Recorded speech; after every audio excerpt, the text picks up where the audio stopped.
جی یہ جب آیت آپ پڑھتے ہیں نا ومن اراد الآخرۃ وسعى لها سعيها، یہ کہنے کو ایک آیت ہے لیکن اس کے کئی ایک پہلو ہیں. پورے آدھے گھنٹے کی ڈیبیٹ ہو سکتی ہے اس پر اگر ہم ایک ایک ورڈ پر اور ایک ایک اس کی چیز پر بات کرنا چاہیں تو. سورہ بنی اسرائیل کی آیت نمبر 19 ہے یہ، ومن اراد الآخرۃ وسعى لها سعيها وهو مؤمن فاولئک کان سعیهم مشکورا. صرف پہلے حصے کو لے لیں اس کے، ومن اراد الآخرۃ، کہ جو شخص آخرت کا ارادہ کر لے. جب انسان ایک چیز کی ٹھان لیتا ہے نا، اس کا ارادہ کر لیتا ہے، عزم کر لیتا ہے مضبوطی سے کہ میں نے یہ کام کرنا ہے، تو پھر وہ اپنی نیند نہیں دیکھتا، وہ اپنی تھکن نہیں دیکھتا، وہ پریشانیاں نہیں دیکھتا. اس پر میں آپ کو ایک واقعہ مجھے یاد آ گیا، مختصر سا واقعہ ہے، سنن نسائی میں یہ واقعہ موجود ہے. نبی صلی اللہ علیہ وسلم کے پاس ایک اعرابی شخص ہجرت کر کر آیا، اور جب وہ ہجرت کر کے آیا تو اس نے ایک جنگ میں حصہ لیا، اور اس کے بعد اس میں جو مال غنیمت ملا اس میں سے نبی علیہ الصلوۃ والسلام نے اس اعرابی شخص کا بھی حصہ نکالا مال غنیمت میں. وہ موجود نہیں تھا، اس کے ساتھیوں کو اللہ تعالیٰ کے نبی صلی اللہ علیہ وسلم نے مال غنیمت دے دیا.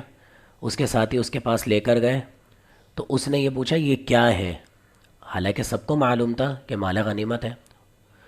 تو ان کے ساتھیوں نے کہا کہ یہ مال غنیمت ہے جس پر نبی صلی اللہ علیہ وسلم نے تمہارا حصہ دیا ہے. وہ مال لے کر آتا ہے نبی علیہ الصلوۃ والسلام کے پاس، اور پھر آپ صلی اللہ علیہ وسلم سے بھی یہی سوال کرتا ہے کہ آپ صلی اللہ علیہ وسلم یہ کیا ہے، یہ کیا چیز ہے؟ تو آپ نے فرمایا کہ مال غنیمت میں سے تمہارا حصہ ہے. تو اس نے کہا کہ میں آپ پر اس لیے ایمان نہیں لایا کہ مجھے مال مل جائے، مجھے مال کی کوئی طلب نہیں ہے.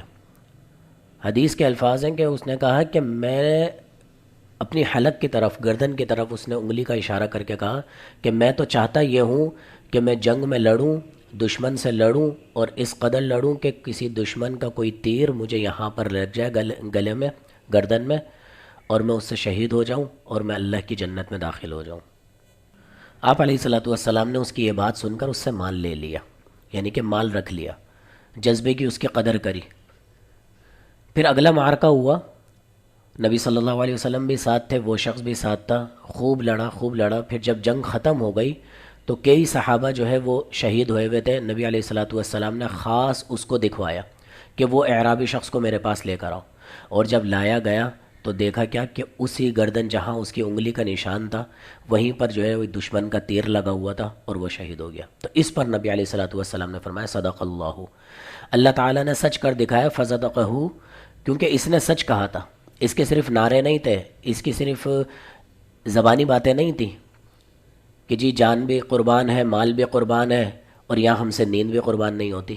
حرمت رسول پر جان بھی قربان ہے، نعرہ بڑا اچھا ہے، لیکن سب سے پہلے تو نیند قربان کریں، اپنا آرام قربان کریں، بستر قربان کریں فجر کی نماز کے لیے، تو پھر یہ نعرہ بھی صحیح ثابت ہوگا.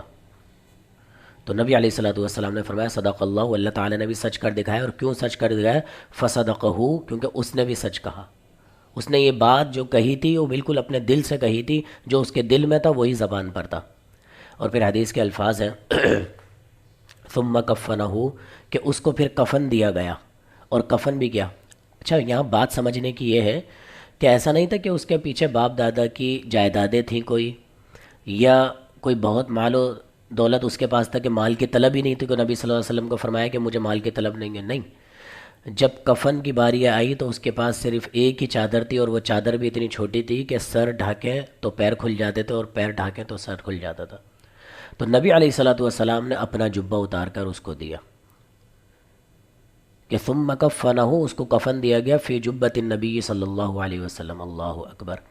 ایک شخص جو مال لینا پسند نہیں کر رہا، اس کو قبر میں کفن کے طور پر نبی علیہ الصلوۃ والسلام کا جبہ نصیب ہو رہا ہے.